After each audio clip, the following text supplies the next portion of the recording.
ఎన్నికల సమయం దగ్గర పడుతుండటంతో ఏపీలో అధికార పార్టీతో పాటు ప్రతిపక్ష పార్టీలు కూడా పెద్ద ఎత్తున ప్రచారాలు చేస్తున్నాయి. కూటమి పార్టీ అయిన టీడీపీ, జనసేన, బీజేపీ పార్టీలు కూడా తమ ప్రచారాలను మరింత వేగవంతం చేస్తున్నాయి. ఇక జనసేన పార్టీ అధినేత అయిన పవన్ కళ్యాణ్కు సపోర్టుగా పలువురు ప్రముఖులు అండగా నిలుస్తున్నారు. అంతేకాకుండా రీసెంట్గా జబర్దస్త్ ఆర్టిస్టులైన సుడిగాలి సుధీర్, శ్రీను, ఆటో రాంప్రసాద్, జానీ మాస్టర్ తదితరులు కూడా పార్టీ ప్రచారంలో పాల్పంచుకుంటున్నారు. అంతేకాకుండా మెగా ఫ్యామిలీ నుంచి కూడా చాలా మంది పవన్ కు అండగా నిలిచి ప్రచారం చేస్తున్నారు.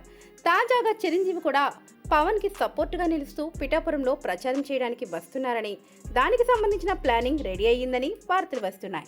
అయితే మే 10న రాత్రి మెగాస్టార్ విజయవాడ వెళ్లబోతున్నారని, ఆ తర్వాత రోజున టీడీపీ అధినేత అయిన చంద్రబాబు నాయుడిని కలిసి అతనితో రాబోయే ఎన్నికల గురించి చర్చించనున్నారని తెలుస్తోంది. ఆ తర్వాత నారా రోహిత్ నటించిన ప్రతినిధి 2 సినిమా విజయవాడలో చూడడానికి వెళ్తారని వార్తలు వస్తున్నాయి. అనంతరం పవన్ కళ్యాణ్ పోటీ చేస్తున్న పిఠాపురంకి చిరంజీవి వెళ్లి అక్కడ ఎన్నికల నిమిత్తం ప్రచారం చేస్తారని తెలుస్తోంది. ఇప్పటికే సోషల్ మీడియా ద్వారా చిరు తన తమ్ముడైన పవన్ కళ్యాణ్కు మద్దతుగా నిలిచారు.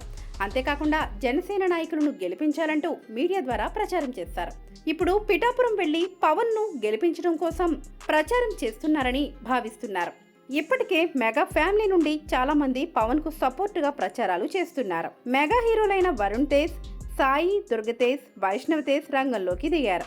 అంతేకాకుండా మెగా బ్రదర్ నాగబాబు, ఆయన సతీమణి కలిసి పిఠాపురంలో పవన్ గెలుపు కోసం ప్రచారం చేస్తున్నారు.